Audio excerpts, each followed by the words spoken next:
tak semestinya yang dekat pada jiwa kita bila kita berkarya tu adalah yang terbaik. Ada kadang-kadang untuk bila kita buat yang kita rasa ni okey lah kan, tapi pada orang itu berkesan dan kita rasa wah, maybe this is what they want.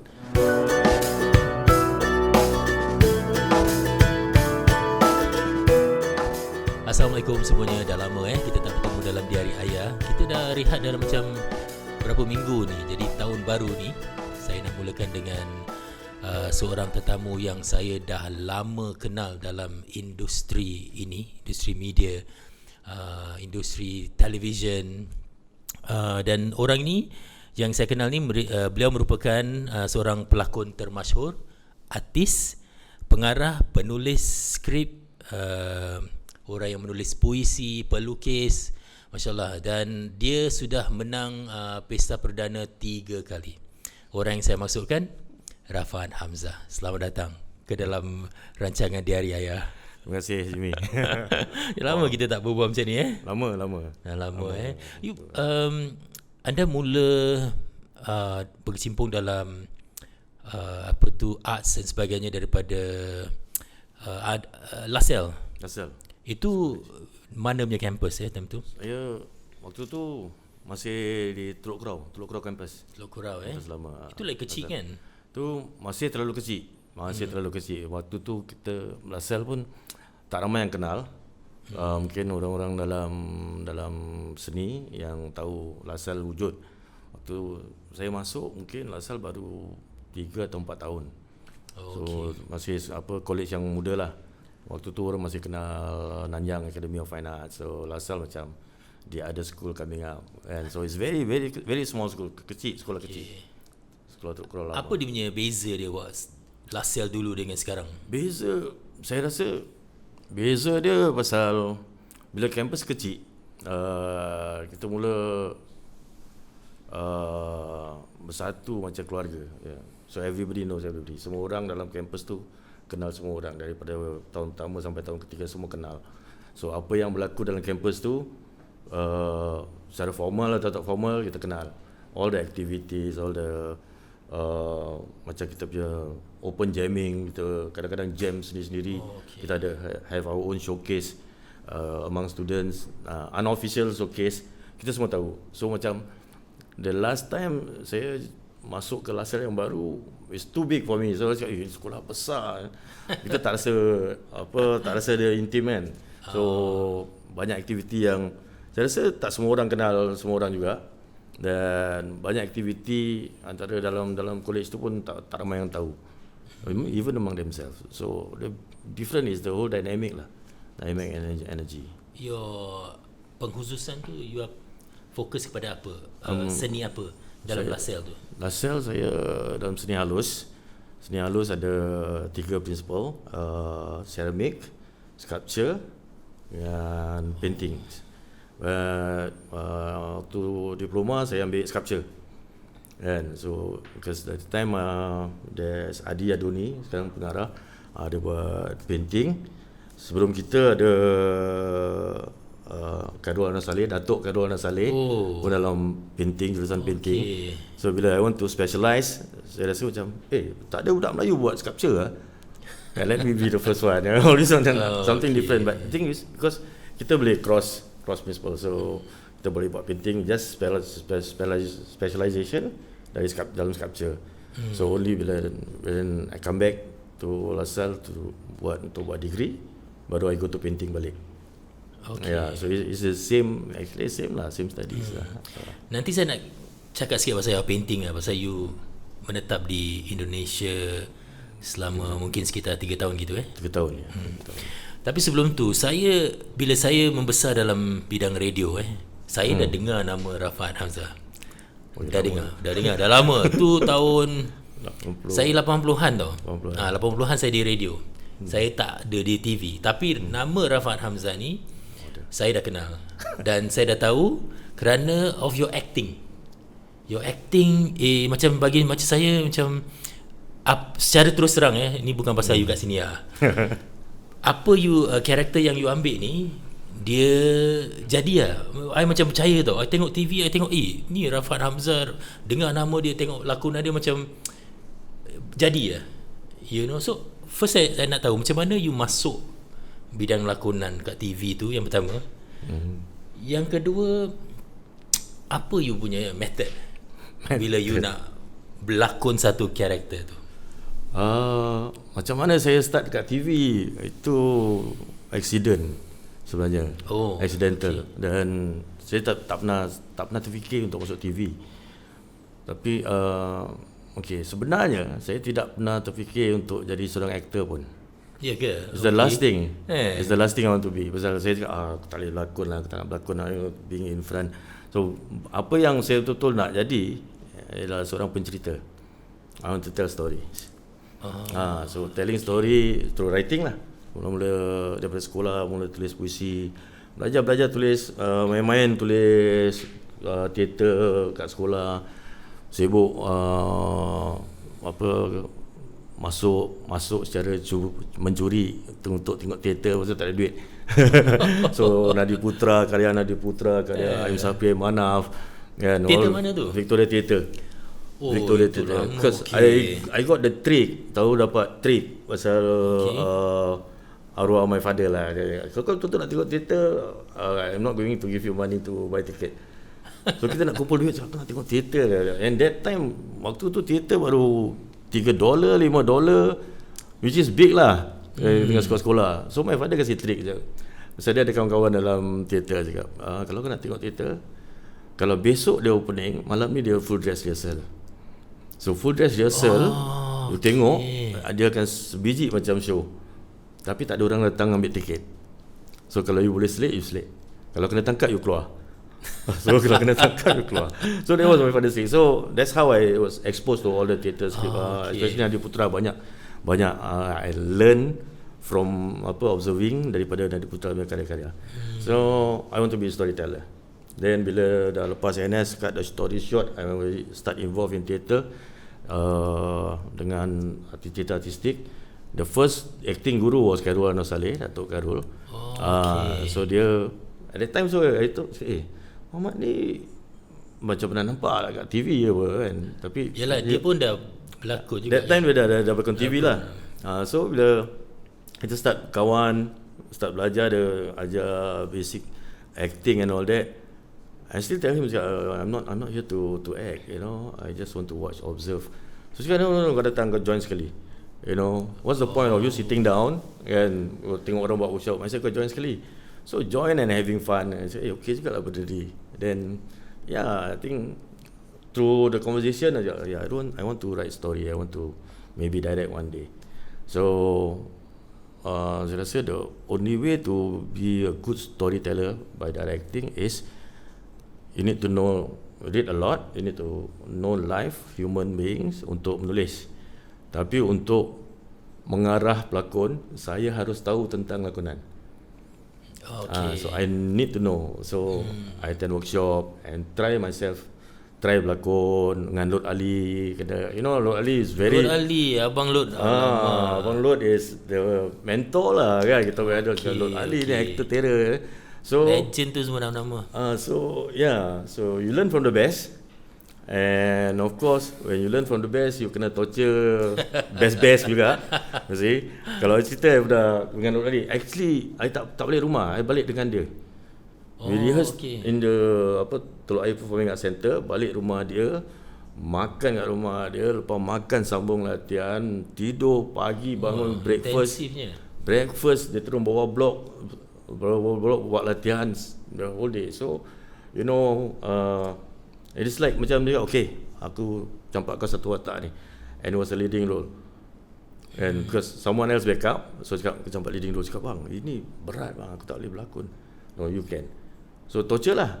So the whole month of torture, I think you learn from the best kan. Alhamdulillah, you get all the, I think dia bukan tentang macam mana nak berlakon, tapi Lord dan Khairul lebih berkongsi tentang apa tu lakonan, what is acting.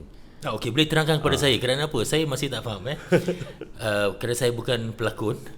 Saya tak tahu macam mana orang menghayati lakonan tu sampai macam kita bila kita menonton kita lupa orang tu siapa, tapi kita ingat dia punya watak dia. I think the keyword is that lah, sampai orang lupa kita tu siapa. Dan sebelum orang lupa kita tu siapa, pelakon tu harus lupa dia siapa.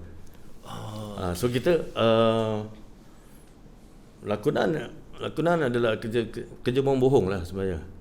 It's a lying job, but you cannot get caught lying. So kita tidak boleh, orang tak boleh nampak kita menipu, walaupun kita menipu. Pasal maksudnya kita jadi orang lain dan orang tak boleh nampak kita pun. Macam kadang-kadang adalah kalau dalam latihan teater, mungkin dalam lakonan TV pun ada juga, ada director kadang-kadang datang tu, Pat, kau punya part keluar, you know. Dia cakap gitu. Kadang-kadang kita tengah sedap kan, kita buat apa, pasal kita setiap pelakon, setiap manusia ada habit sendiri, mannerism sendiri, kan, cara berbual, cara pergerakan. So kadang-kadang kita tak rasa bila kita tengah dalam penghayatan tu, dalam syuk berlakon tu, kita tak sedar yang diri kita keluar. Director nampak, kan? Pasal dia kenal you. So dia cakap, kau punya part tu keluar sikit. Okay, let's do that, buat balik.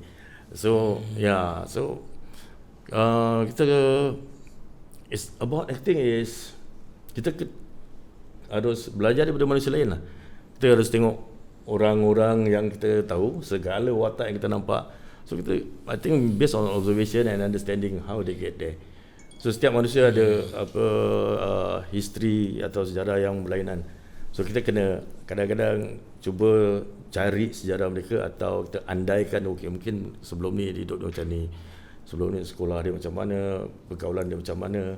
So banyak homework dia adalah homework yang selalu kalau bila cakap pasal berlakon, orang cakap sebut homework, you know, when you got the script and then homework. So, sebenarnya homework tu tidak harus dilakukan sebelum kita dapat skrip pun. Homework tu setiap hari yang kita hidup, kita tengok orang, itu homework kita sebagai seorang pelakon.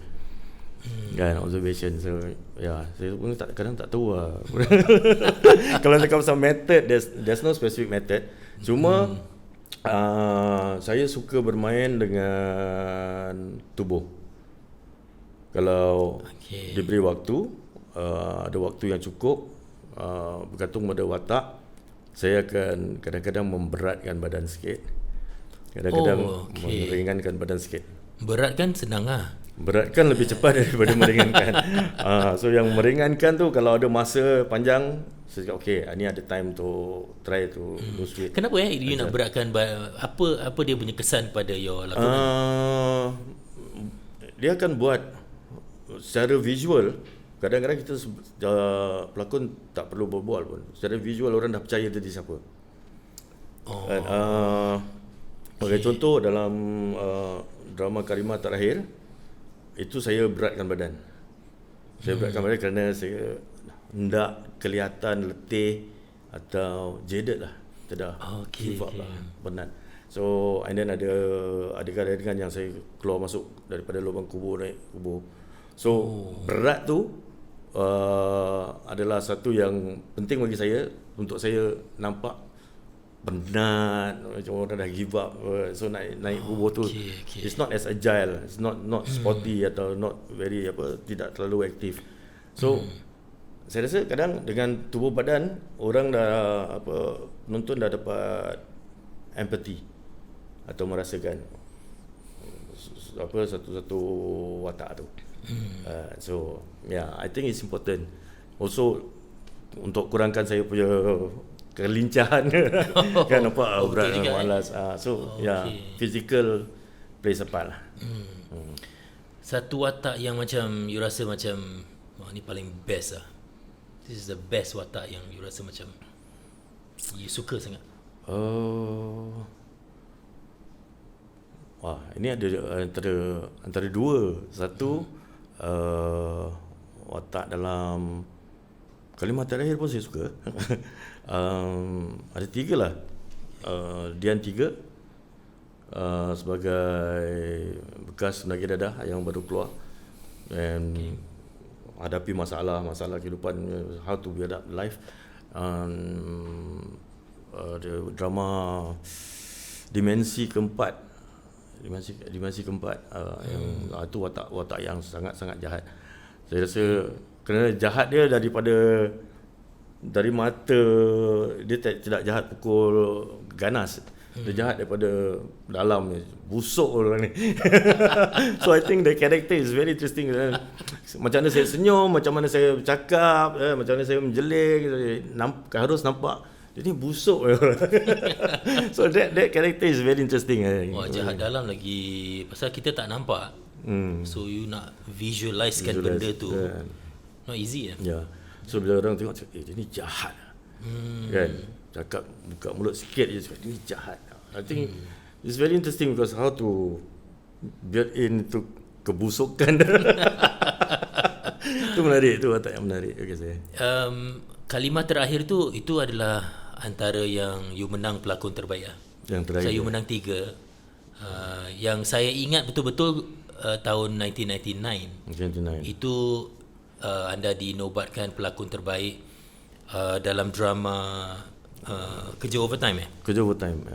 99, kemudian 2007 pelakon terbaik. Watak utama Dian 3. Kemudian Pesta Perdana 11 pelakon terbaik kalimah terakhir. Apa makna kemenangan pelakon terbaik itu bagi anda? Kemenangan yang pertama tu agak aneh sikit pasal Aneh pasal macam saya cakap, saya tidak pernah bayangkan saya sebagai seorang aktor. Okay. I never see myself an actor, and I have a lot of actor friends. So Pesta Perdana yang pertama yang saya menang tu, barisan calon-calon dia semua hebat-hebat. Semua kawan-kawan yang hebat. Ingat lagi tak siapa? Okey, antara je yang saya ingat ada Rafihan, Zamri Abdul Fattah, Azroy Sultan, Alamak, Azhar Nolesta, siapa lagi? Itu yang saya ingat lah. Wah, ini kalau bagi mereka yang mungkin belum kenal dengan industri Singapura, itulah antara pelakon-pelakon yang mapan lah bagi saya, kuat lah. So you won yang so itu yang saya duduk, saya cakap ini tak ada harapan. Benar-benar tak ada harapan. Okay, then satu tak ada harapan, dua saya rasa okay, this doesn't belong to me. Ini hak mereka.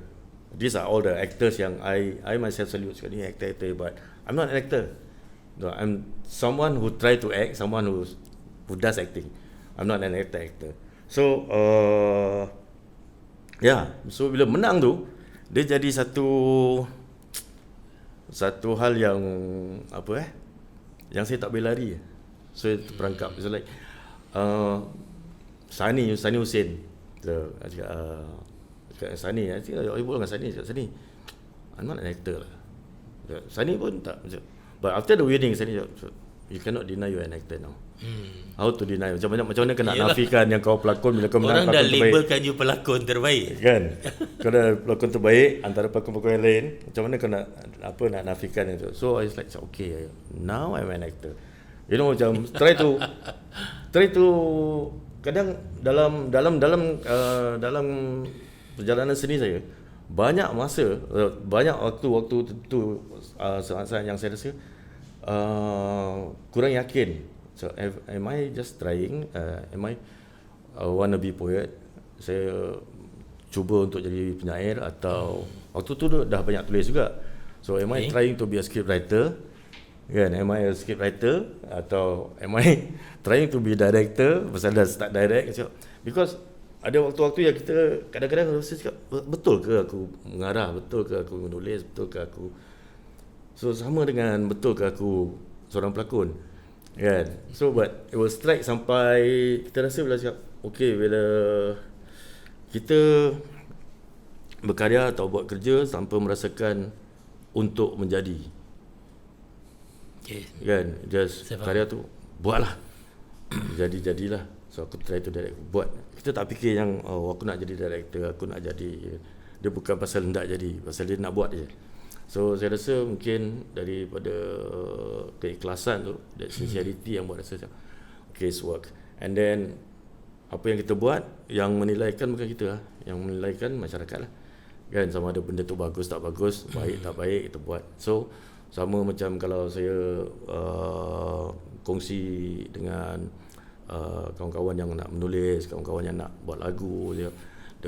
Benda yang penting, kalau dalam seni, kalau nak buat art, buat.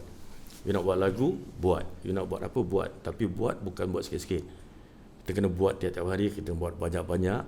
And don't try to create a masterpiece. Pasal antara yang banyak-banyak tu akan menjadi adikarya. One of them will be masterpiece, and that masterpiece will be acknowledged by the people, not you. So kita tak buat, oh ini karya aku, ini masterpiece aku. No, but people say, so this is most talk about, and eventually dia jadi masterpiece yang kita pun cakap, oh ini. Kadang-kadang kita rasa, wah, orang cakap pasal karya aku yang ni, aku okay lah. Kadang-kadang kita rasa macam something yang tak seperti yang dekat pada jiwa kita bila kita berkarya tu adalah yang terbaik. Ada kadang-kadang untuk bila kita buat yang kita rasa ni okey lah, kan? Tapi pada orang itu berkesan dan kita rasa wah, maybe this is what they want. Ini yang berkesan. Setiap karya seni tu harus sampai pada masyarakat yang menghargai, so we take it as it is. You know, bila saya melihat orang yang sangat baik dalam dorang punya craft, orang yang outstanding lah, betul-betul baik, I mean, as sebagai contoh yourself, yang ramai lagi, dorang ni bukan, maksud saya bukan orang yang normal dari segi, dorang ada dorang punya gilanya sikit, dia ada dia punya dark side dia sikit. Oh ya. Dia bukan, misalnya seorang tu clean ke apa, dia tak boleh mencapai satu tahap di mana kita cakap, oh this is an excellent art form. Pasal tadi you cakap kan, untuk mereka satu masterpiece kan. I mean almost all the artists around the world yang membina benda-benda yang sangat baik, diorang ada their dark side. They have diorang punya satu sudut di mana orang actually kalau dia tak ada benda tu, dia tak boleh pergi. So saya nak tanya, what is your dark side? Apa satu benda yang mungkin orang tak tahu, yang you boleh ambil benda tu sampai menjadi dia jadi jauh dah perjalanan dia. Yang pertama, you agree tak dengan apa yang cakap tadi, macam the dark side? Yeah. I think macam mana dia ada two kinds of genius lah. Apa yang saya faham lah itu. I'm not a genius. So dua genius yang saya faham. Satu genius yang dia meniti antara genius dengan kegilaan. Mad genius lah. So between being mad and being a genius. Picasso is mad, gila. Salvador Dali gila. Banyak yang betul. Vincent Van Gogh gila. Dan the other genius is someone with talent, God-given talent, dan talent plus hard work. Make into turn an artist into a genius. So two kind of artistic genius yang saya tahu. Saya tak tahu saya kat mana. I baru nak tanya yang mana satu you. Saya mungkin ada sikit kegilaan, mungkin ada sedikit kerja keras lah.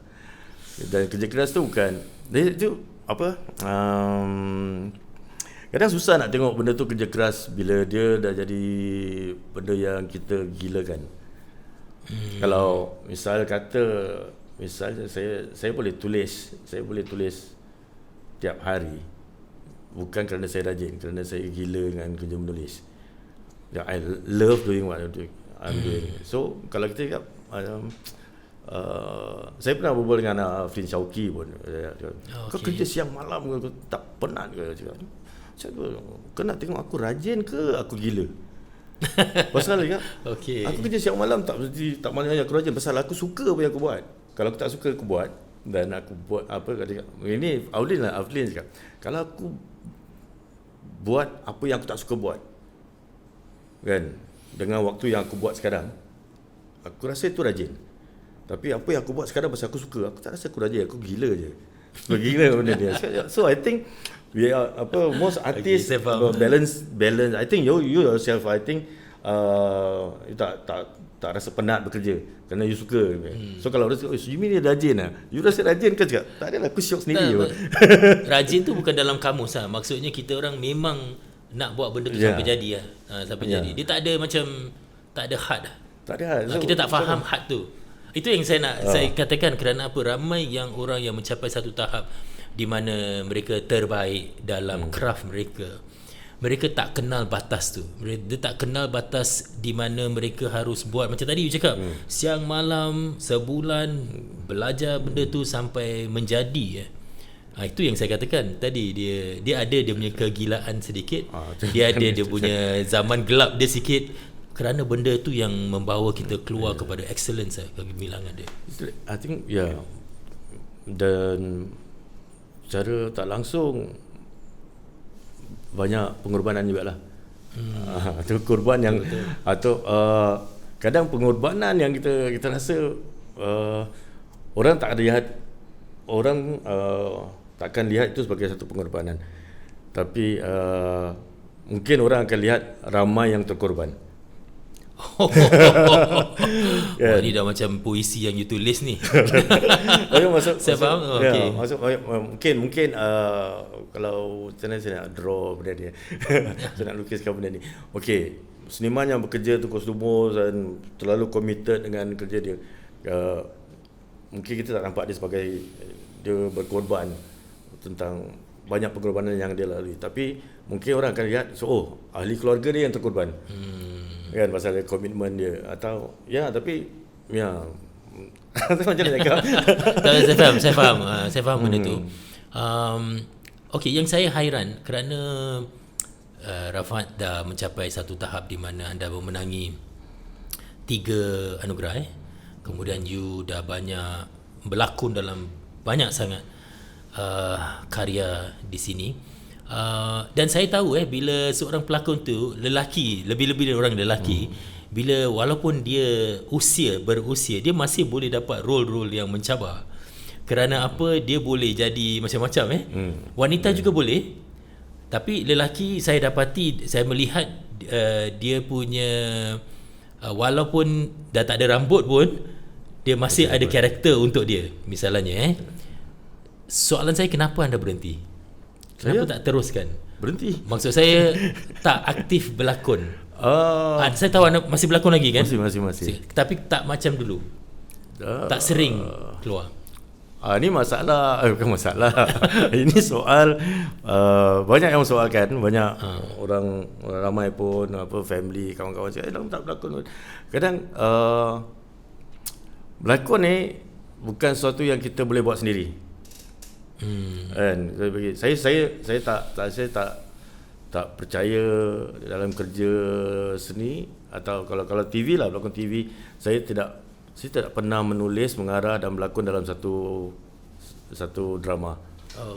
Kalau teater lebih, teater saya buat teater bila saya menulis, saya mengarah, saya berlakon, saya buat tu kerana saya gian dengan berlakon. Dan kena TV, kita kena tunggu producer panggil lah.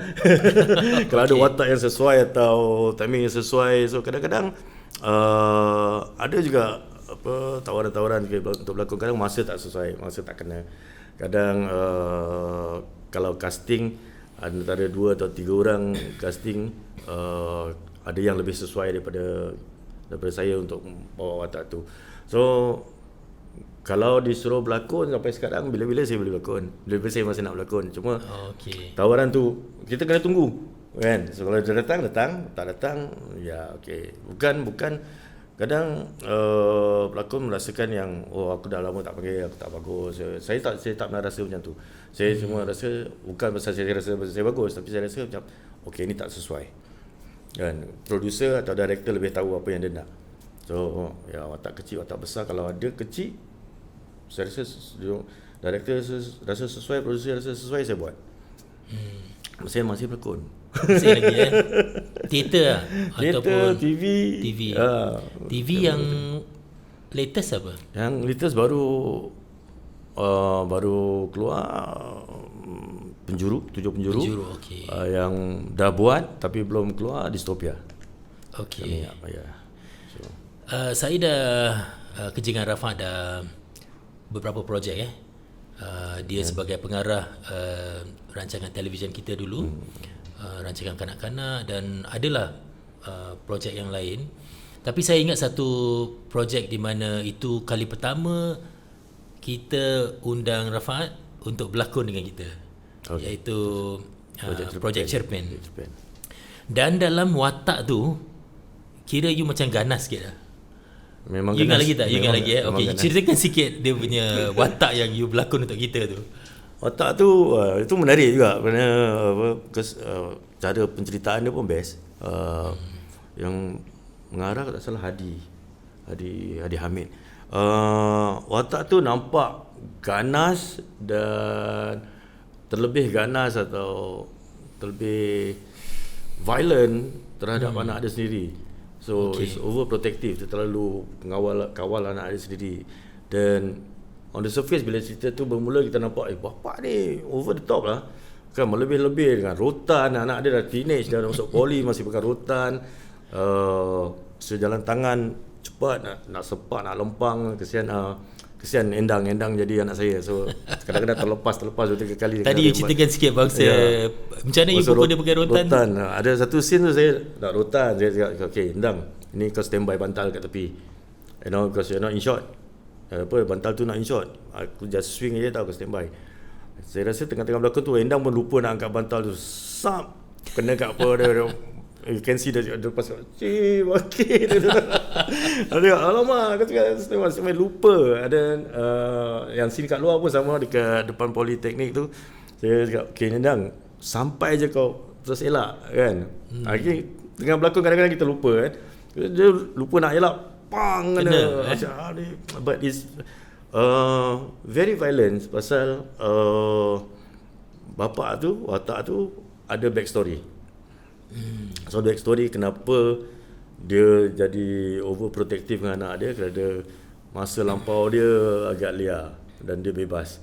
So dalam pemikiran dia, kebebasan tu yang buat dia rosak.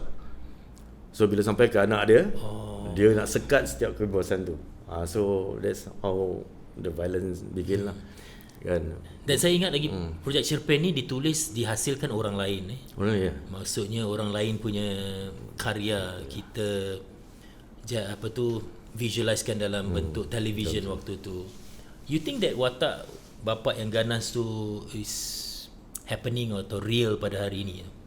Saya rasa ada lah. Ada. I mean,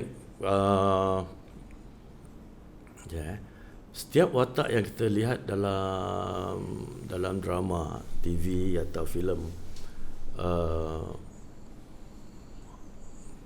memang ada watak-watak tu dalam kehidupan. Kalau tidak, watak tu tak keluar. Tidak. Walaupun watak-watak tu adalah hasil daripada imajinasi. Kita imagine, okay, watak dia macam ni. Tapi setiap watak tu ada elemen kemanusiaan dia. So memang ada manusia yang wujud macam ni, memang ada manusia yang wujud macam ni. Tidak. Kadang-kadang kita dalam perbualan harian atau dalam TV, dalam filem ada, aku tak pernah nampak manusia macam kau dalam dunia ni. Sometimes kan kau manusia apa ni kau? Kita tak faham. Saya pernah dengar lain tu. You see? Atau orang cakap kau manusia jenis apa? Aku tak pernah nampak manusia macam kau.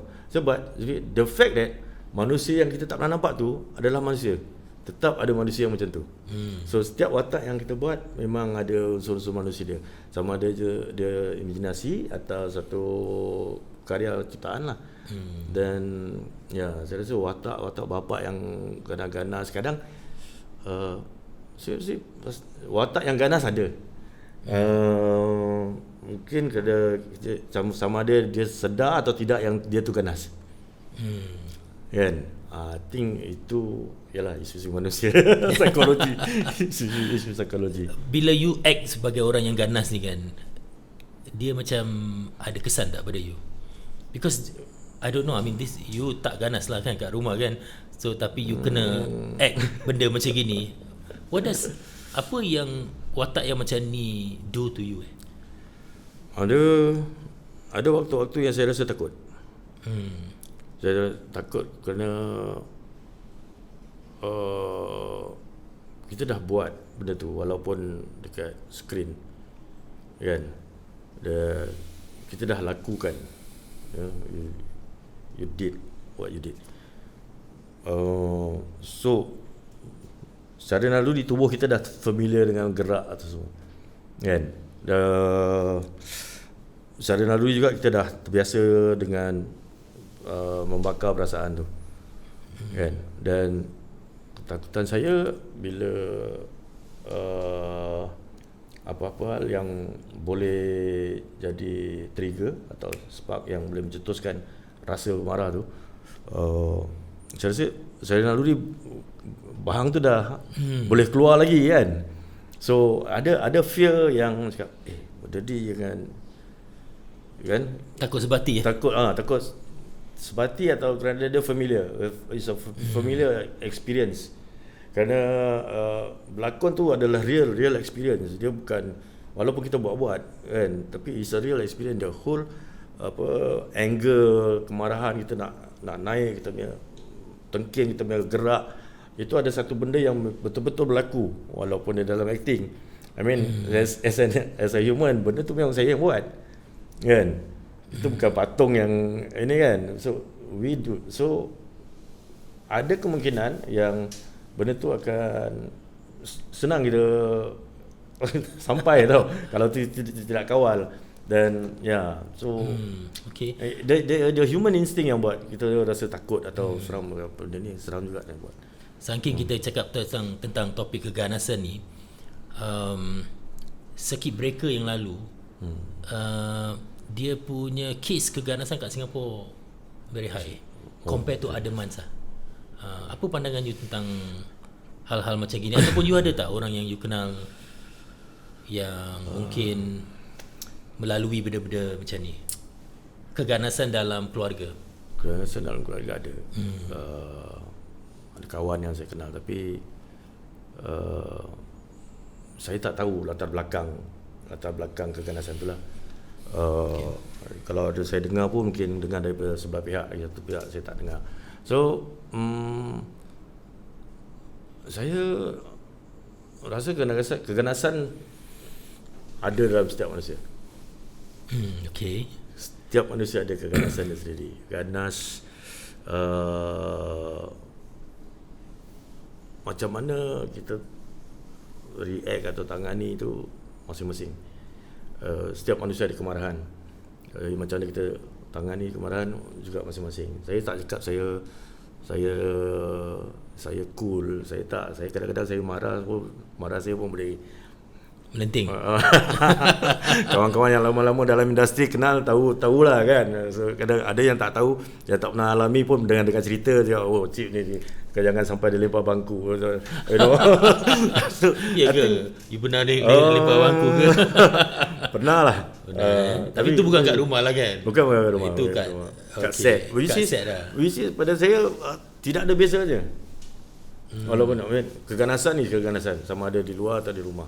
Kalau di set juga, kalau ganas, mana set tu kita kerja macam keluarga juga, kan. Kawan-kawan yang kita kenal, pelakon-pelakon yang kita kenal, anak didik yang kita kenal. Tapi kalau keganasan tu berlaku, sama bagi saya, sama, tidak ada bezanya kalau keganasan tu berlaku dalam rumah tangga. Cuma ya, it's supposed to be safe environment. Sama kalau dalam set pun it's safe environment. Kita kenal semua orang, kenal production, it's safe environment. But kalau dia jadi unsafe, it's the same thing, sama dengan hal yang kat rumah juga. Keganasan tu adalah macam mana kita kontrol. Cuma saya rasa tak sampai, ada faktor-faktor dia. Faktor usia antara satu yang paling ketara lah bagi saya. Kalau sekarang saya nak marah pun saya tak tahu macam nak marah. Saya tengok aja, saya kau lambat tengok. Wah, dengan tenang je tanya. Kadang I think maturity, usia kita akan menentukan yang zaman. Kita dah tahu. Kadang kita dah terlalu banyak tengok, kita dah nampak kehidupan, kita dah lalui banyak, sampai kita tak ada benda yang pelik lah. Kalau budak ni datang lambat, kalau budak ni tak perform ke, kita tengok macam macam mana nak handle dia, because we've seen enough. So satu, mungkin kerana kita pun dah penat, kan, dah tua, tak tua lah. Jimmy lagi muda. Belum tua. Belum tua. Kalau You saya 54 kan? 54 je atau lebih? 54. Okey. Belum tua. Belum lah, belum tua. Belum 6 series apa. Ya, kali babu lagi tua. Saya dengar you ada kawan yang melalui apa tu keganasan keluarga sampai kena apa PPO semua dan sebagainya. Macam mana keadaan dia sekarang? Sekarang saya rasa lepas PPO mungkin dah dalam proses perceraian. So saya rasa dah tenang lah sekarang. Ada satu hal yang bagus, yang baiknya kena orang yang saya kenal ni tahu undang-undang. Seorang yang agak bijak lah. So dia tidak saya rasa kalau dia tidak sebijak tu mungkin keadaan dia akan lebih parah, kan, kerana dia tahu mana nak pergi, dia tahu apa nak buat, first thing what to do, where to go. So she's quite safe. Cuma but saya tak tahu berapa lama benda tu dah terjadi. Cuma saya tahu dengar berita dalam perbualan lah dekat benda ni dah berlaku lah. So keganasan fizikal, mental. So cakap I don't know what to do. Tapi macam mana you sokong? Macam mana kita sebagai kawan yang boleh sokong orang yang melalui benda ni? Saya rasa you just offer yourself as soundboard. Bila-bila kau perlu nak berbual dengan siapa-siapa, you can just call me. So kalau nak, kalau masa sesuai, kalau boleh, kalau nak jumpa minum kopi, just to take you out of the ordeal. Saya cakap, mungkin bukan menasihatkan atau apa. Ada benda-benda yang dia dah tahu pun, ada benda yang kita cuma, saya rasa sokongan moral lah. As a friend, I can be there for you. Kan, if you need me. So I'm sure you have many other friends or relatives, but just go on. Kau nak keluar, kau jumpa siapa yang kau rasa nak jumpa, kau jumpa. Just forget about your misery, your thing. Because kalau I think I did say that, kalau if you're too worry about what's happening, you too fikir terlalu banyak tentang apa yang telah terjadi, terlalu runsing, terlalu marah. Of course benda-benda ada yang disappointment and all that. So if you think too much of that, you won't be able to solve your problem. You have to face, but you have to face in a calmer, lebih dalam keadaan yang lebih tenang. Itu saya rasa yang sempat saya kongsi lah sebagai kawan. Okay. You know, Rafaat, your circuit kan, drama, lakonan, teater. Saya punya circuit, saya buat rancangan informasi, docu dan sebagainya. Jarang kita dapat peluang kerja sama-sama, tapi jarang. And selalu bila kita jumpa, kita berbual pasal industri aje. So saya tak pernah nak tahu your personal life. Maksudnya okay, saya tanya your father misalnya, ayah you ceritakan sikit because saya dengar you anak tunggal. Anak tunggal. So ceritakan sikit about your life and your father lah, ayah you ni. Adakah dia seorang yang menggalakkan you masuk seni ke atau bagaimana? Ayah saya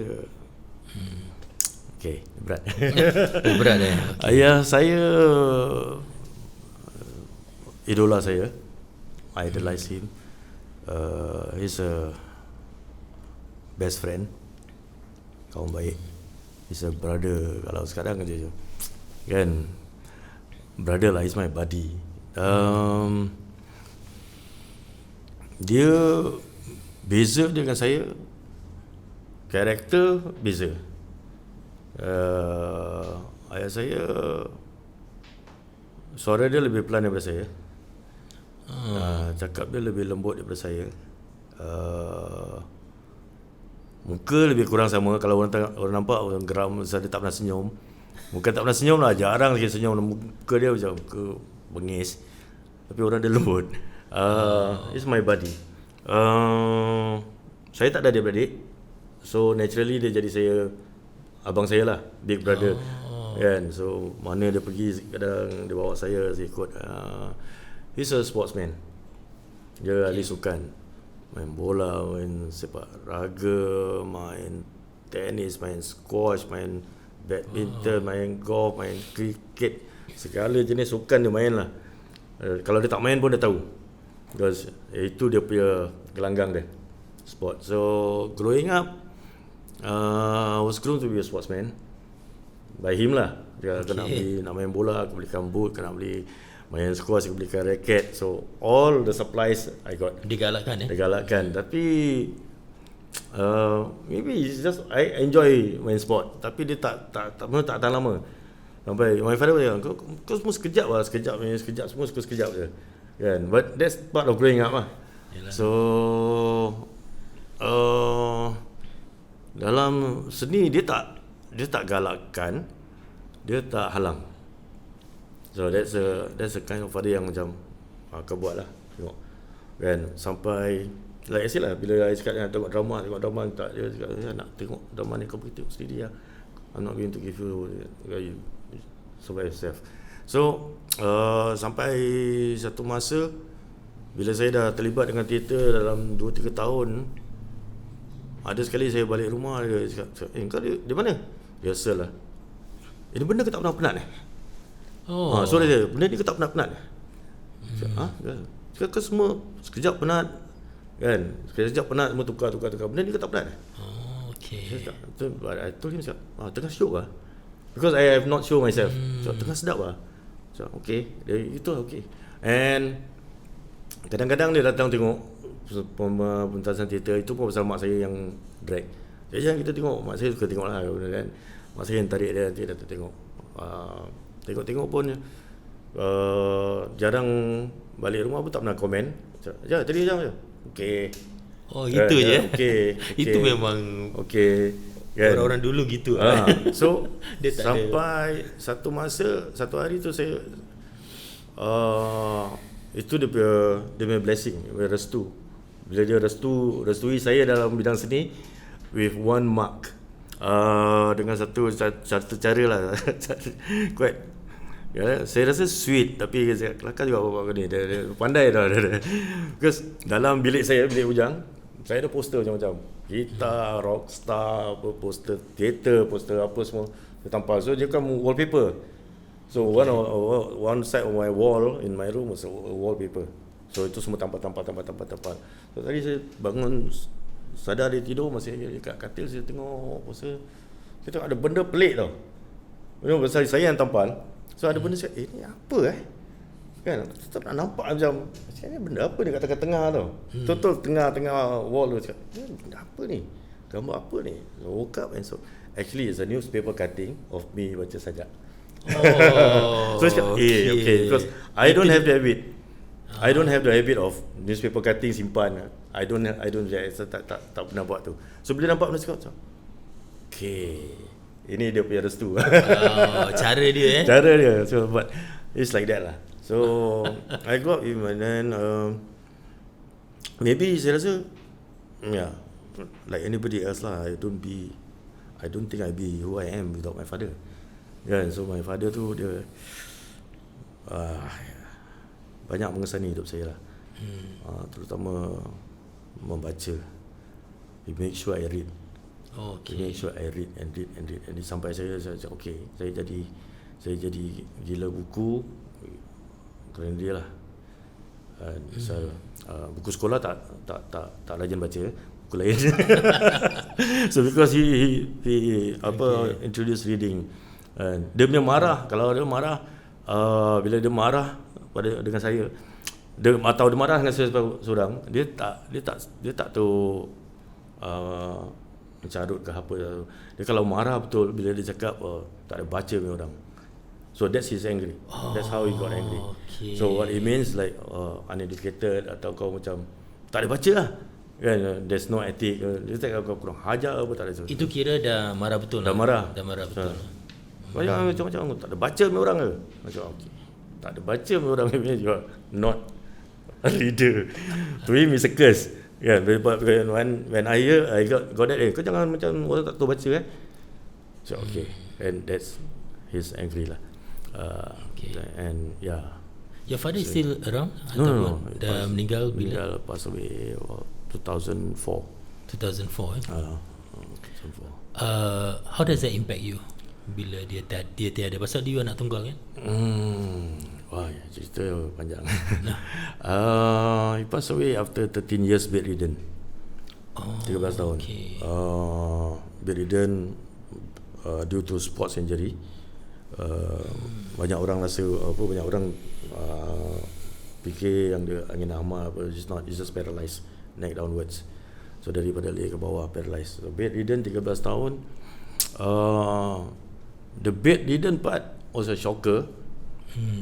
I think that's how, but that period of time pun, because saya waktu bapak saya jatuh sakit, saya baru ada anak yang pertama. So the whole life shift. So it's not the family get bigger because I have another set of family. I have my daughter, and then my mother jaga my father tengah sakit. So the whole dynamic is different lah. Kan, it's not about apa. Then I need to build up my career. Masih baru lepas daripada LaSalle, tengah freelancing juga, nak buat kerja apa art, buat landscape lah, buat theatre, technical works and all that. So building up career is very chaotic. That was the worst year, worst period yang saya rasa cakap, wah, this is bad, because and being the only child doesn't help. Waktu tu saya macam alamak, aku seorang kan, because everybody need my attention. My wife, then my daughter, my mother, my father, and then my uncle, aunties keep asking, bapak kau macam mana, bapak macam mana, you know, all that give me a lot of banyak masalah. Itu waktu marah-marah jugalah kan. So don't ask me questions. So you ask, asyik tanya pasal bapak, habis tanya yang pasal yang jaga tak ada orang tanya. You know, I come to the extent dia semua tanya pasal bapak macam tu je, stable je. Kan, he's like that, you know, but nobody ask about me. Kan? The caregiver. The caregiver yang kena lari. Well, there's a lot, yeah. So that changed the whole dynamics of me and my fatherhood. And but after 13 years, after 13 years, my father passed away because dia dah jadi part of my life.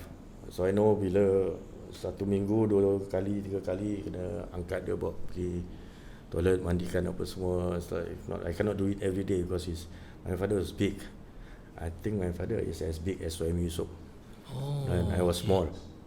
Now bigger lah, just smaller. So and I need to carry, kena angkat apa semua. So all that activity. So my bonding time with him was bila tengah mandi lah. So tengah mandikan dia tu time kita berbual. Kalau dia nak marah-marah, nak beletih pun waktu dia tengah mandi, I cannot run away. Dia pegang marah. So saya dah terima aje lah. Waktu shave rambut apa semua. So that is our bonding time. Because other than that, I won't have time. Tak ada masa kat rumah pun kadang. Kan, you know, my life running around. Probably when you met me at Com 2000 apa tu semua, those were the days lah. So bila my father meninggal, dia rasa detached. 13 years detachment, dia tak macam dulu lagi kan. So masih okay lah, masih berbual, tapi tak macam, you know, he shared a few things. I think he's closer to my 3 daughters. Pasal diorang kat rumah. Pasal my father pun kat rumah. So my children waktu kecil-kecil suka panjat katil dia, duduk sebelah katil dia, tengok TV dengan dia, panjat duduk atas perut dia. Dia sakit dah tak rasa apa-apa. So they're closer. My kids was closer to my dad because I was away. And most of the time kat luar kerja, sometimes I have overseas shoot and all that. So they are closer to my dad. So bila my father meninggal, I think depart nicely. Saya rasa macam okay, it's time to go because he suffered for 13 years. Yeah. Saya tak menangis waktu bapak saya meninggal. I don't know how to cry at that time because tengah panic apa. So what happened was I was supposed to go to Jogja, Solo, Jogja, Bali 3 days lepas dia meninggal. So it's all planned. Tiket semua dah beli. That time beli tiket, the physical ticket kan.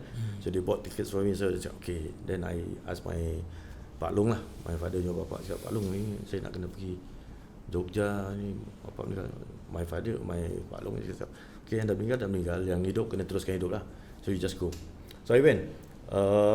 Until the last day bila nak balik daripada Bali, and in the transport, that's when I cried. That's when I really cried. Nangis budak-budak nangis lah. Nangis kat belakang sorang-sorang cakap, because yang buat saya nangis ialah kerana setiap kali saya balik daripada overseas, the first thing to do next morning is to bathe my father. Okay. So this is the time bila I balik, dia dah tak ada. You rasa. So I rasa cakap, I'm gonna miss this, this bonding period, bonding time. I'm gonna miss this very much. So that's when I cried.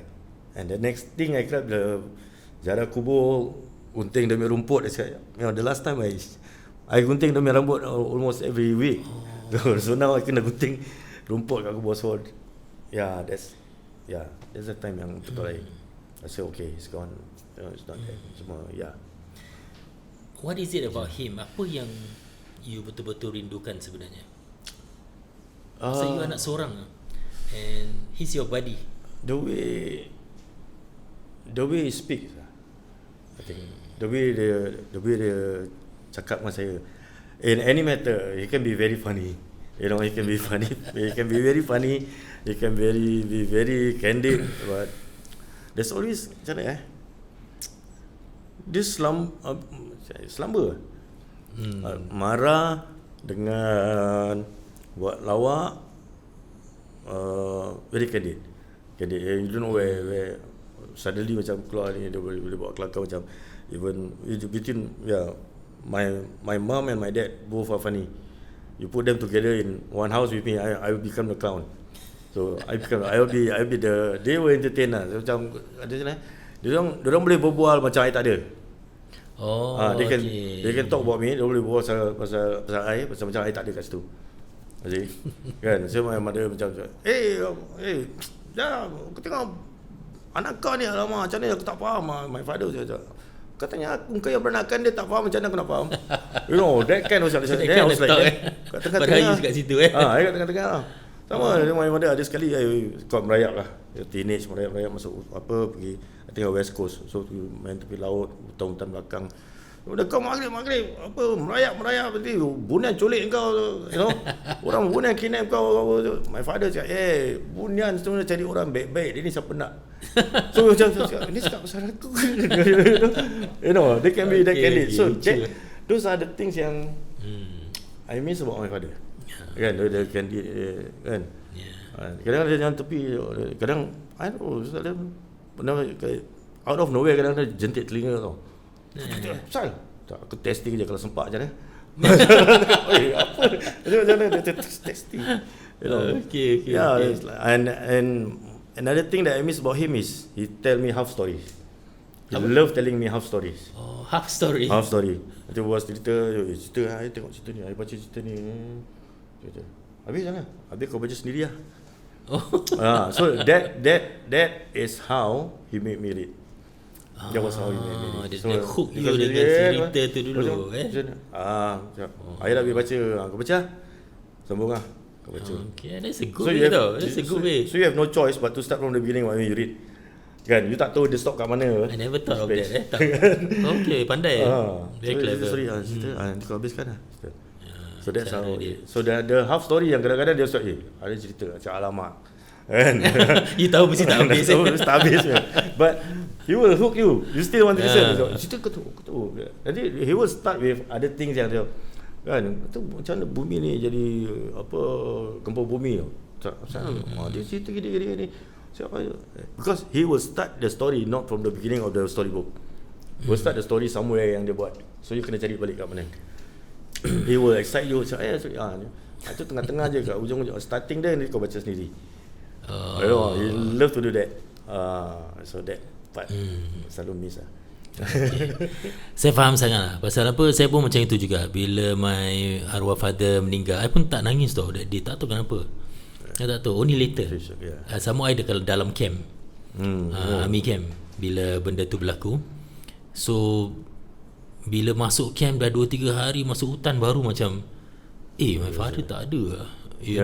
Nak balik macam so dia hit you later tau.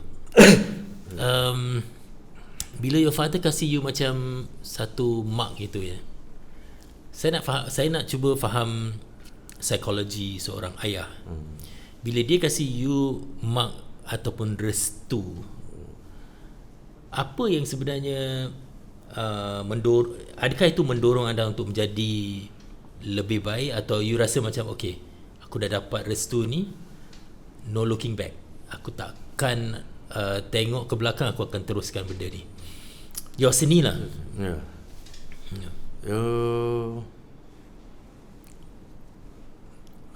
Saya rasa you just make me feel better.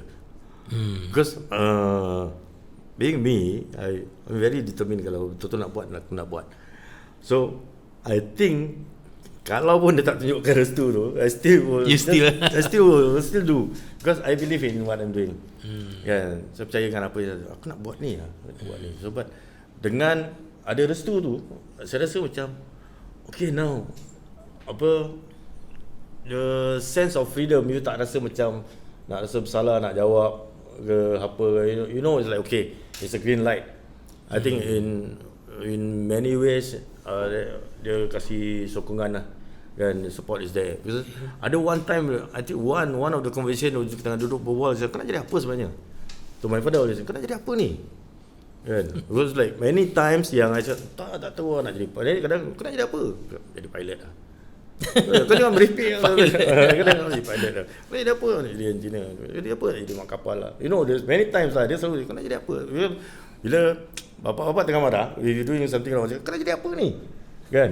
My jawapan will be colourful lah kan. Saya nak jadi apa, jadi tukang sapu sampah, you know, all those I will answer. So when life get more serious, dah lepas NS tu, kau nak jadi apa? Tak tahu lah, I don't know lah. Sekarang I give you 1 year, you better know what you want to do. Sekarang 1 year, ada orang dah 40 tahun pun tak tahu apa dia nak buat. Sekarang give me 1 year. Sekarang no, you have to think lah, kau rasa kena buat apa. And then one time, one of the conversation was like, this is when I was start main theater dengan Kemuning, dengan Lut, dengan Khairul almost every other day. Balik, kau nak jadi apa sebenarnya? So, nak jadi artis lah. Okay. Nak jadi seniman lah. I want to be an artist lah. Dia macam artis Dia macam artis. Dia tak ada okey, tak ada apa. Itu je. So dia macam tu macam, I think from what I read, I was like dia ni tukar sekejap je, nanti dia tukar. So I think dia macam tengoklah nanti. that I read macam okay, dia tak percaya. Tak apalah, never mind, I just do what I do. So until that cut off tu, okay, this is dia dah okay lah maknanya. And then it starts to like macam cakap dia dah masuk LaSalle kan. Dia start tanya-tanya, sekolah ni kau buat art apa ni, tak faham dia start you know, try to create conversation with arts kan, through works kan. I say okay lah, dia dah, I think that's a green light lah. You ada 5 orang anak 5 orang, dan yang dia paling, yang nombor 1 28 tahun 28 dah ada cucu. Yes, 1 cucu ni kira dah up tau your rank.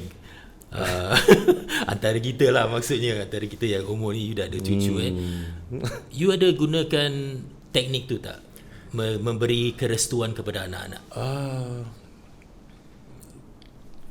Okay, firstly, anak-anak yang besar, yang 3 yang besar tidak terlalu rapat. Not that close. Okay. Like I say lah, they were closer to my father. And then I was not around most of the time. And then plus the separation, perpisahan, me and the mother. So they become a bit distance. So but we're still in touch, masih jumpa, masih kontak-kontak, masih berbual bila kita jumpa. So but in terms of what they want to do, apa yang dia nak buat, I've never questioned. So saya tak pernah halang lah. I did ask her nak buat apa. So what do you want to do? I want to do this, I want to do this, I want to learn this. Okay, yes, just do what you want to do. As long as you keep learning lah.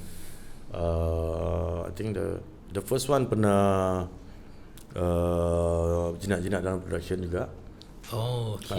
Pernah do some internship with, I'm not sure is your company ke lain company. Okay. Oh, my company, ya ke? No, not your company, not company. It's another company. Lain. Oh, I would know that. Pernah in production. Production pernah, house lah. Pernah intern in my own production house. Dia pernah buat, and she was studying in MDIS. Oh, okay. So guru dia kawan kita juga, Puadi. Okay. So Puadi and then but she's now dia sekarang a happy mother, homemaker, sambil mengajar preschoolers. So dia ada punya own school of play school lah. So she developed her own projects and all that. So she's good.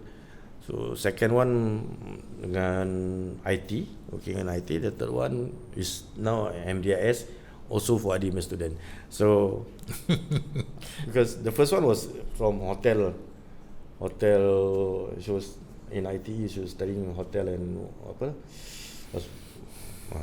Hospitality. Bapak dia pun tak tahu. So then suddenly dia cakap dia nak belajar media. Saya cakap so okay lah, as long you want to belajar, you belajar lah. Kan, but I'm no means of saying no to them. Sebab the thing is I think we all need the freedom. I don't have that restriction. Kan, my father tak pernah cakap okay kau jangan buat ni, jangan. Dia buat, tapi dia tak sure pun cakap tak apa, kau try lah buat lah. Kan, maybe in hope was like okay, we'll give up, but once you understand that okay, this is it, so okay, just go.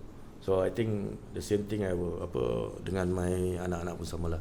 My first one was tengah, I think dalam waktu the fourth daughter tengah waktu darjah 4 darjah 5 sibuk nak masuk SOTA. So cakap okay, go, but in the end sampai primary 6 dia cakap tak jadi. Cakap okay. So I went okay. Now my last yang bungsu pun cakap where do you want to go? Cakap I want to go SOTA. Saya ada buat drawing banyak drawing. Cakap I'm collecting my portfolio. Dia berapa cari sikit portfolio. Cakap berapa banyak duit? I think I got 300 over drawings. Cakap draw apa? Cakap all draw superhero. Your superhero can go to SOTA.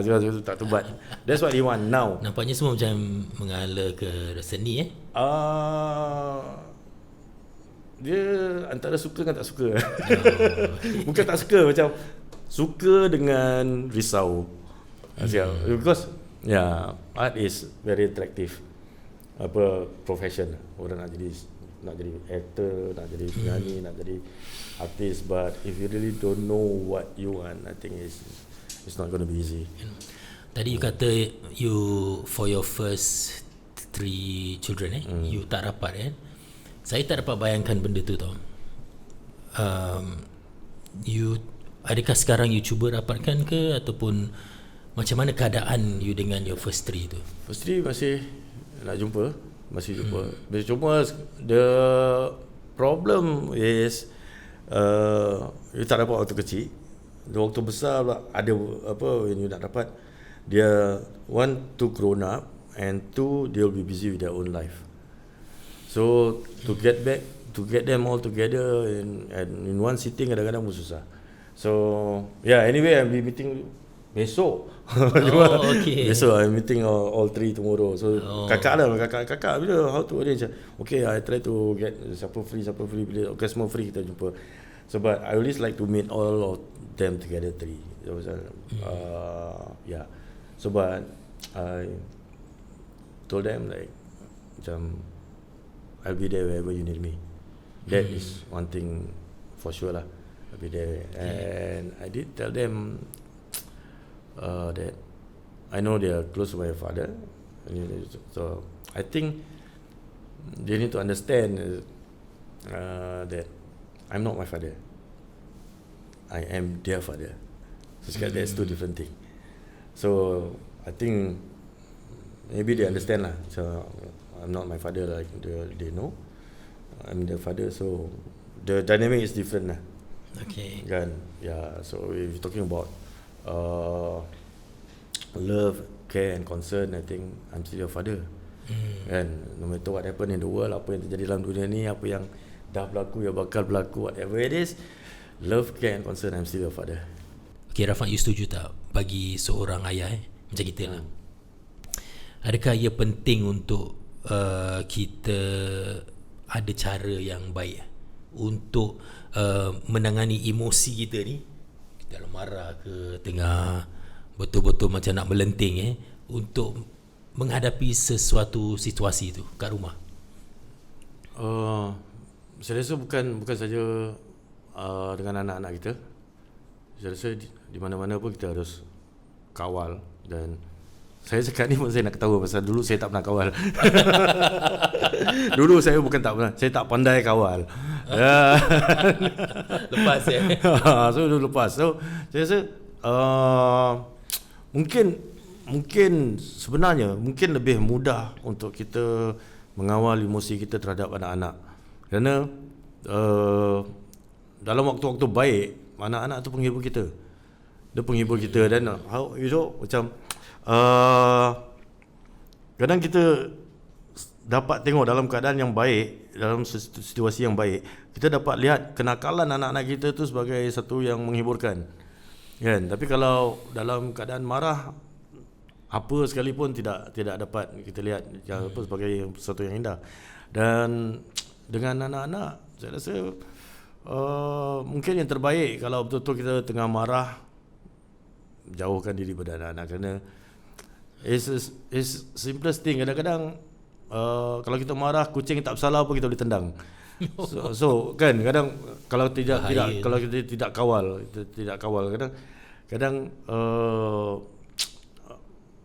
pasal emosi banyak bersangkut dengan fizikal, kan? Kerana bila kita marah, kita banyak benda yang nak bergerak, kadang kita tak sengaja. Dan selalunya biasanya jadi kalau tengah marah kita terlepas tangan, lepas tu kita menyesal sendiri pasal tidak mengawal. Bukan pasal kita kerana kita hendak memukul atau ini jalan tangan, tapi kerana kita tidak sempat kawal fizikal kita. Saya rasa anak-anak susah.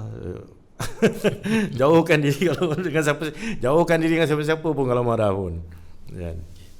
Kalau misalnya ada anda di luar yang sedang menonton ni dan tahu kenalan-kenalan yang sedang melalui keganasan di rumah, anda juga boleh hubungi hotline ni. Apa yang anda mungkin nak lakukan yang mungkin dulu benda-benda lama yang mungkin boleh membuat satu perkara ni berbeza for your family? Is there something you want to do differently tak dulu? Or it doesn't matter anymore? That's not something you regret?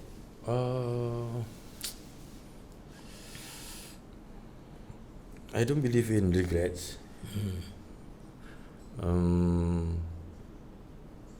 I think apa yang sekarang have a lot to do with whatever yang kita dah lalui. So if it's not for that, it won't be this. So kalau apa yang dah telah berlaku tidak berlaku,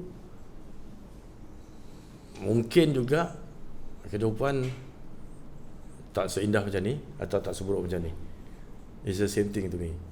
Macam if you look back, there's certain thing yang probably like I could have spent more time with my children last time, kan? But that doesn't assure that today will be as good. Today's life is going to be as good. Saya tak tahu. Saya rasa saya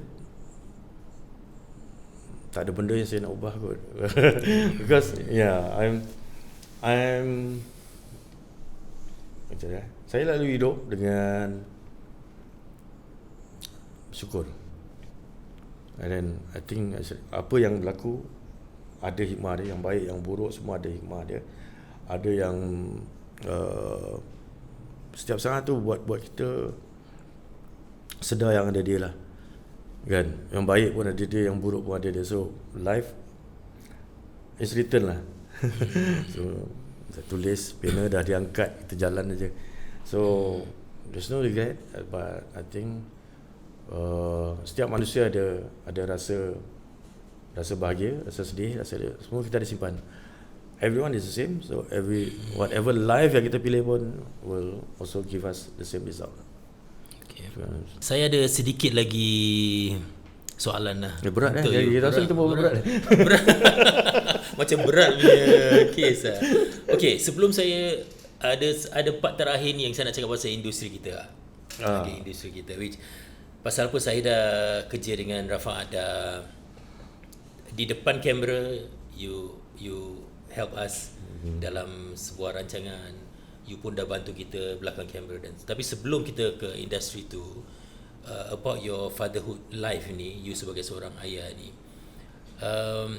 kalau orang muda sekarang ini yang sedang melalui mungkin sealiran dengan apa yang anda lalui, apa yang boleh anda nasihatkan kepada diorang?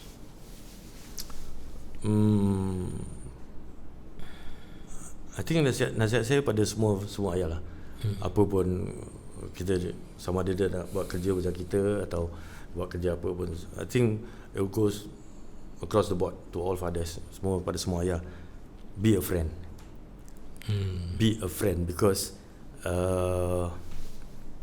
be a friend so that your children will get to feel how I miss my friend. Okay. Jadi seorang sahabat pada anak-anak. Jadi macam saya kehilangan sahabat saya lah. So my father was my friend. Is my friend. He's a good friend. So I think kalau dia tidak berkelakuan sebagai seorang sahabat, mungkin saya jadi lain, mesti penerimaan saya lain. So but because he's a friend, then that's how saya hargai dia sebagai seorang sahabat, seorang ayah dan seorang sahabat. Be a friend. Be a friend to all your children. Masya-Allah. That's very nice. Okay, kita nak cakap pasal benda industri kita ni. Okay, pasal apa Okay, saya dan Rafa, kita melalui satu creative process yang sama, maksudnya kita buat produce untuk rancangan television dan sebagainya dulu. Ni cerita dulu lah, tapi Yus masih buat lagi. Masih buat lagi. Creative process kita berbeza sangat. Tapi saya nak tanya tentang bidang yang anda mahir, iaitu lakonan, mengarah. Apa pandangan anda tentang sekarang ni? You lihat drama-drama sekarang ni. Apa pandangan you bila anda melihat drama-drama sekarang dari segi lakonan? Ada tak yang bagi you ini benda baik, ada bagi you kita dah tak ke mana? Sensitif sikit. Bukan sensitif, to me macam kehidupan, teknologi membuat kehidupan kita jadi mudah. Segalanya jadi mudah, senang. Benda apa yang kita nak buat pun jadi senang. Sampai ke tahap berkarya jadi senang. Maksud you apa? Jadi senang? Jadi senang dengan ambil senang atau ambil mudah adalah satu fine line kat tengah. So macam kadang-kadang saya tengok lakonan TV lakonan kita tengok macam senang diorang berlakon, atau sebenarnya diorang pelakon-pelakon banyak ambil cara yang paling senang untuk berlakon.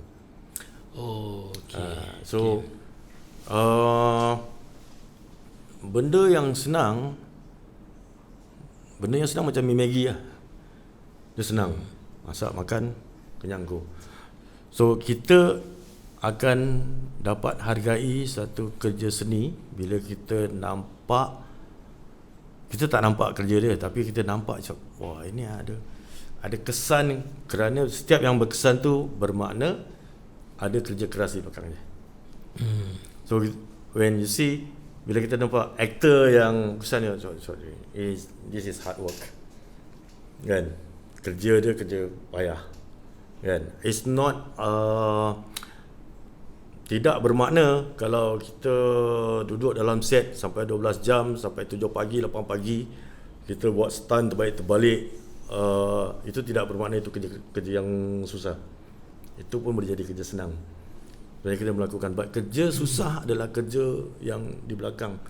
The preparation of an actor, the understanding of the script, the understanding of the character, yang akan kelihatan bila kita tengok di TV atau filem.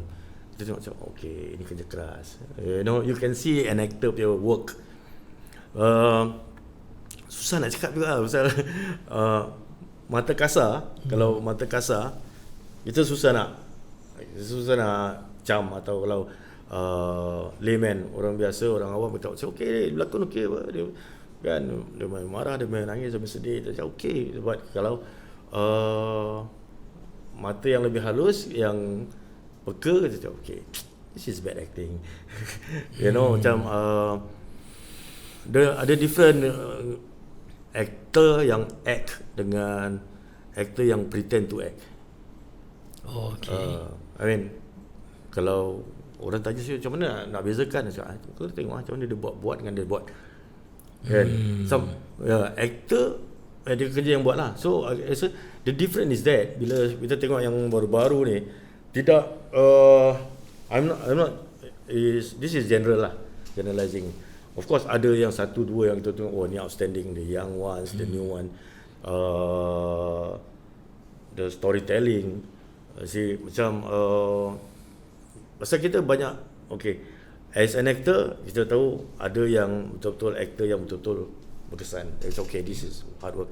As a storyteller, kalau director atau scriptwriter atau the one who create stories, pasal kita mudah dapat bahan-bahan bercerita dari internet, dari Netflix, dari apa, kita boleh nampak okay, there's a lot of samples yang kita boleh pakai. So itu memudahkan kita untuk buat cerita kan, untuk cari bahan-bahan cerita kan. The research material is all easy, but sometimes bila dia keluar dekat TV, bila kita create, I can also see this is a simple job. Because bukan senang-senang. I'm not saying, saya tak cakap yang semua scriptwriter tu buat kerja mudah. Semua scriptwriter tulis mesti 3-4 pagi, 7-8 hari tak tidur, tak apa, I understand that. But kalau kita kena lebih buat kerja yang lebih payah daripada tu. So they have to be more difficult than that. And it's not just storyline, it's not just storytelling, it's how you represent human being dalam cerita tu. Ada cerita yang ada cerita, cerita dia pasal ni, tapi dia tak represent manusia yang wujud, manusia yang benar yang ada. Dan kita tak rasa kita tak sampai macam ni lah kan. Jadi ada cerita yang of course it's all satu karya ciptaan, tapi unsur-unsur kemanusiaan dia harus kuat. So things made easy. So kita tak nampak ada challenge macam challenge 20 years back untuk berkarya. Itu beza je. Kadang-kadang kita rasa macam kecewa macam apa pasal diorang buat. You have all the means, you have all the support and everything. Kenapa macam ni kan? Yalah. Pasal kita akan teringat waktu kita benar-benar susah untuk buat karya. So untuk yang baru-baru tu, you have to try to make it your life more difficult than that. Because kerja keras yang akan buat satu karya tu betul-betul berhasil atau berkesan. Satu antara kenapa saya tinggalkan menerbitkan untuk televisyen ni, dia ada banyak sebab lah. Tapi antara satunya, yang perkara yang saya lihat dah hilang lah.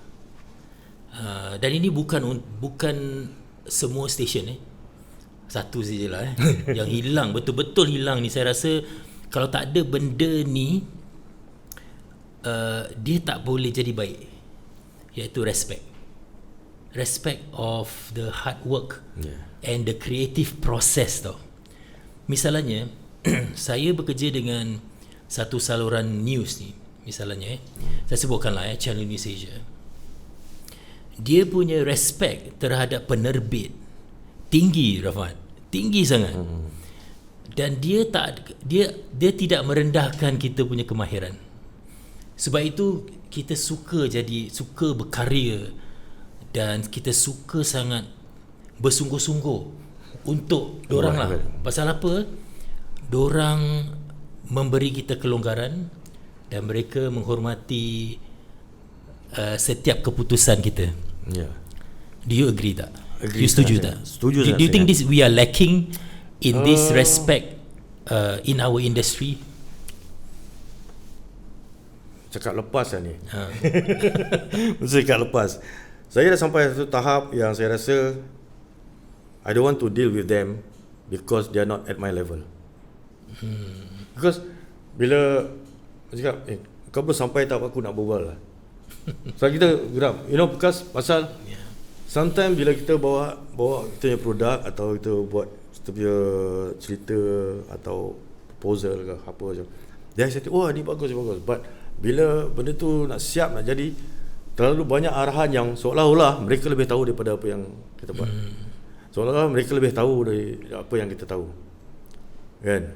So saya cakap, come on, you leave this to us. Ini kerja kita, kerja kau bukan kacau kerja kita. Okay, so that's how saya rasa saya dah penat lah, saya dah muak lah. Saya tak nak buang tenaga untuk tu.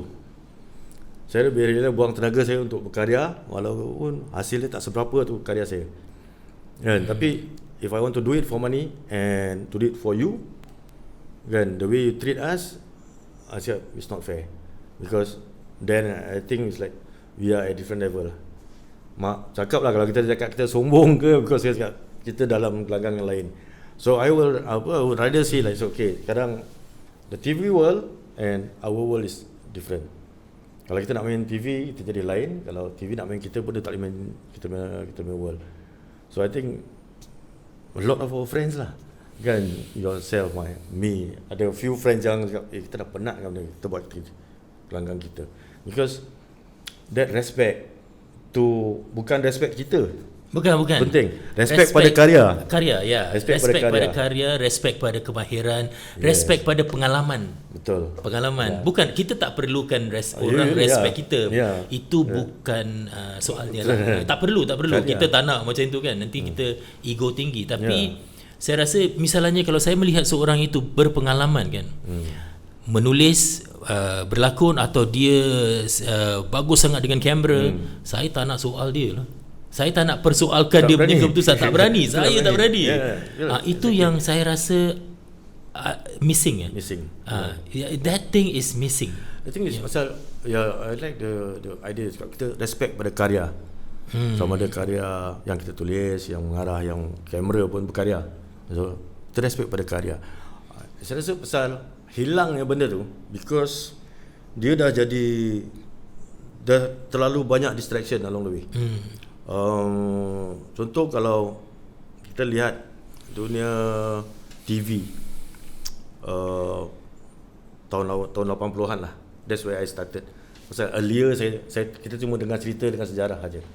Okay, so 80s when I started, kita tidak terbayang yang akan ada satu channel Melayu langsung. Kita cuma tahu kalau sandiwara tu ada satu minggu satu kali, so satu tahun ada 54 sandiwara. Kalau saya nak jadi pelakon, saya tak rasa dalam setahun tu saya dapat berlakon dalam 20 drama pun, kan? So it's impossible.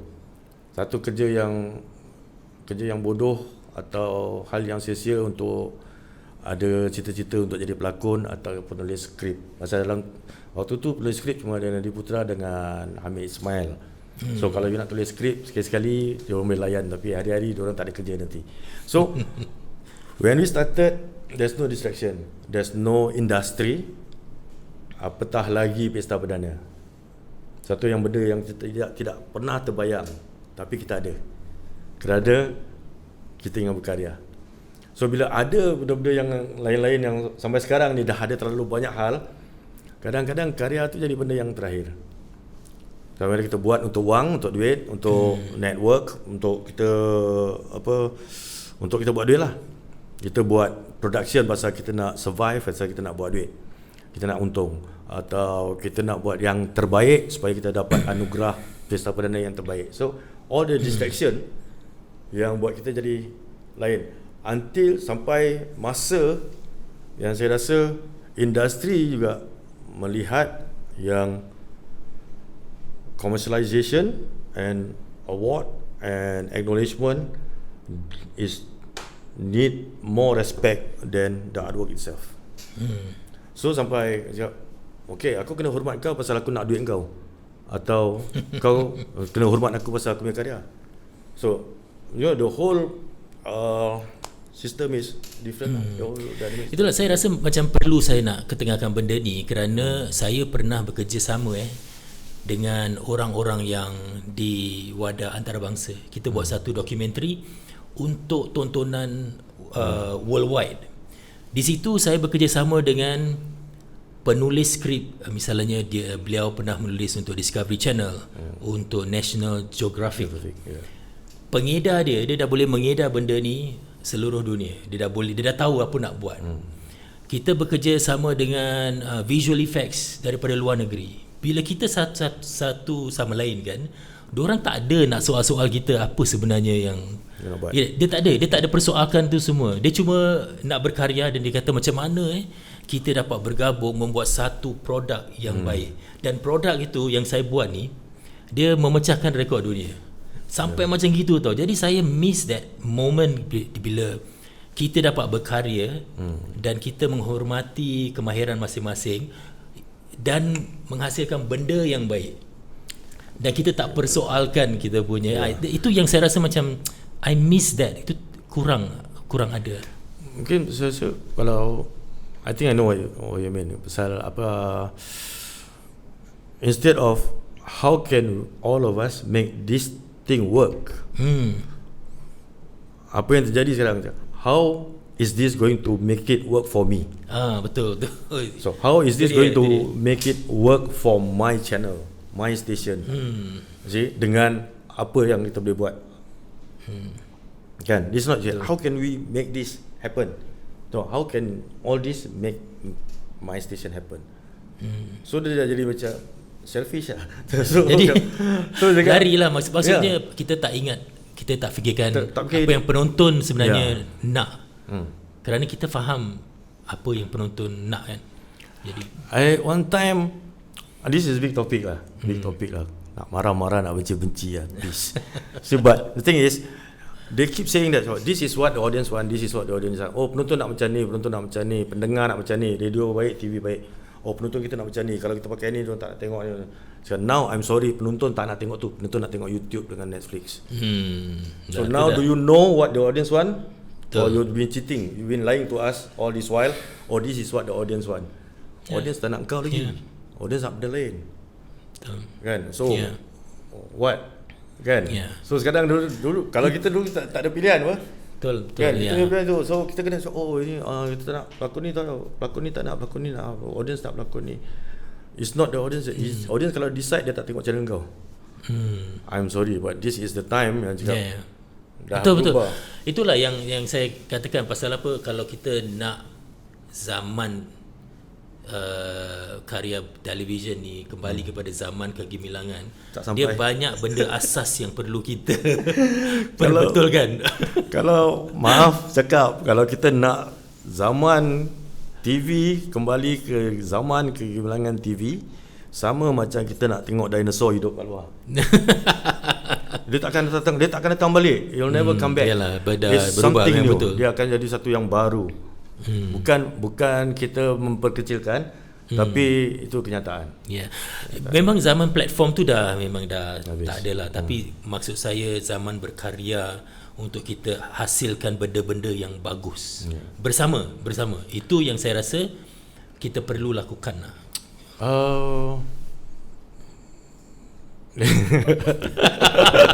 Dia tak boleh. Apa betul you pause. Tak, pasal kalau macam mana kita nak letak dia lah.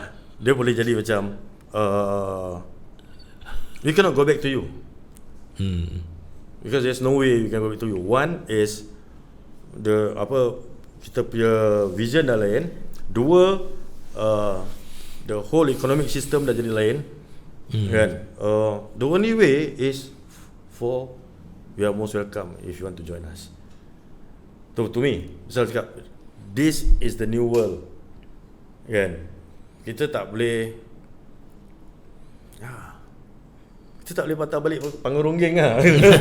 Panggung Ronggeng dah tak musim, you don't go there anymore. So but instead of like macam mana orang filem tidak boleh dipaksa balik atau cuba menghidupkan zaman bangsawan.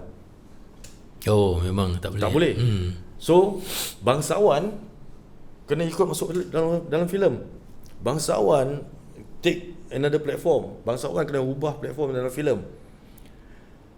Mungkin kalau kita nak samakan sekarang, yang luar, network luar, platform luar tak boleh masuk dalam TV. TV kena keluar ikut kita.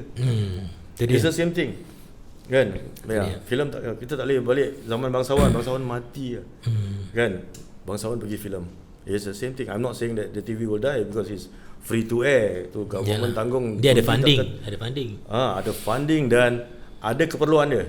Tetap ada keperluan dia. Bukan cakap nobody watch TV anymore. Then people watch TV but switch to Netflix. No, sekarang fungsi TV ni memang ada. Sebenarnya saya rasa ramai yang masih mengharapkan ada, misalnya macam mertua saya umur dah 70 tahun, ibu saya 89 tahun. Diorang mengharapkan cerita-cerita yang baik. Cerita-cerita yang baik. Tetapi kalau orang-orang seperti mereka dah tak nak tengok TV, itu masalah tu. Ya kalau itu menjadi masalah. Orang muda memang tak tengok TV kan. Diorang YouTube, tapi orang yang sepatutnya masih tengok TV, kalau mereka rasa dah tak ada apa nak tengok untuk mereka, then macam mana kan? Makcik saya tengok YouTube. Dia pun macam itu yang kita mesti fikir. Saya rasa lah masih nak kena fikirkan benda tu. I think itu masih ada kita tak ada musuh sebenarnya. We still work together very well. So like let's maybe kita boleh kumpul, kita buat satu. Saya pun bukan nak condemn television kerana saya ada soft spot for television, but saya melihat ada sesuatu yang belum belum kena, kerana dia tak boleh kembali lagi dengan rancangan-rancangan yang menarik orang-orang seperti ibu-ibu kita yang ingin mengharapkan sesuatu yang terbaik dalam television kan. I think macam I have to agree with you. TV ada soft spot juga. Saya ada soft spot for TV. Pasal that's where we grow up. Kalau tak ada TV kita tak jadi. Itu gelanggang kita dulu lah kan. TV betul, kita tak ada macam gini. So kita masih rindukan TV, but things must change. Cara bekerja, cara pemikiran, cara dynamics, bukan individual work. It's a whole system yang work. The whole networking, the whole broadcasting work need to be changed. So itu betul, tak ada TV. Kalau saya tak cakap saya benci TV. Kalau tak ada TV pun saya tak ada kat sini. Kan? Orang kalau sama. Orang kalau kat luar pun tanya cakap, "Pak, lama tak nampak kat TV." Dia tak cakap, "Lama tak nampak kat YouTube." Kan? People relate us to TV. So TV is still part of us. So saya ingin melihat sesuatu yang baik lah. Sesuatu yang baik di mana-mana saja platform. Social media, di podcast, walaupun di television. Saya rasa TV itu sebenarnya ada peranan. Masih ada peranan. InsyaAllah lah kita tengok macam mana. Yalah, ada cara dia nak kan. Ada kena buy back. Nanti kita kena ada yang nak ubah lah. Sama-sama fikir macam mana untuk get it back. Okay. Rahman, bro, thank you so much. Terima kasih kerana bersama saya. Selalunya untuk menutup kita punya podcast ni, saya minta tetamu saya nasihatkan generasi muda, generasi social media, dalam apa saja yang mereka nak lakukan. Dan oleh kerana anda dalam bidang seni, apa sebenarnya yang diperlukan untuk menjadikan seni itu sesuatu yang sustainable, yang bertahan lama untuk mereka, di mana mereka boleh menjadikan ia mata pencarian? Wow. Kalau nasihat saya, kalau siapa yang nak melibatkan diri dalam dunia seni, pertama dia kena jadi ada sedikit pemikiran orang gila. Kena gila sikit. Kalau if you don't believe in crazy things, it won't happen. Pasal banyak karya-karya agung lahir dari kegilaan manusia. Sebelum ada TV, orang tak percaya yang kita boleh nampak orang dalam TV. So idea tu idea yang gila. So if you're not crazy enough to think something new, then don't dream to be an artist. Kalau kita nak jadi seniman, artis atau entertainer, whatever, satu nasihat saya, jangan ikut orang. Misal ikut orang, kita tak boleh ke depan, ikut semua kat belakang. So you have to go in front and tempuh lah. Kalau salah, kalau bahaya, but you have to face it yourself, and then baru kita tahu sama ada apa yang kita buat tu berkesan atau tidak. So you have to think of something new, try something new. Kalau tak ada orang layan, buat sendiri. So, and most important thing, ikhlas berkarya, because I want to share this work with the society, the people. Karya bukan untuk diri sendiri, untuk semua orang. Itu ajalah nasihat saya. Alright. Okay, baik. Terima kasih brother kerana sudi bersama saya. Terima kasih Jimmy undang saya untuk borak panjang ni. Panjang Kering. Lama dan silakan minum. Kita akan duduk dalam studio ni dan saya dah banyak perkara nak bincang dengan Rafa'an. Tapi terima kasih kepada anda yang di Spotify, di YouTube, Facebook dan Twitter yang sudi mengikuti podcast Diari Ayah ini. Diari Ayah ini hanyalah untuk menimba pengalaman tetamu-tetamu kita. Kita jadikan landasan, tauladan atas pengalaman mereka yang sudah mereka lalui. Mana tahu ada yang mengena dengan kita. Baik, itu saja dari Jimmy. InsyaAllah kita jumpa lagi. Assalamualaikum.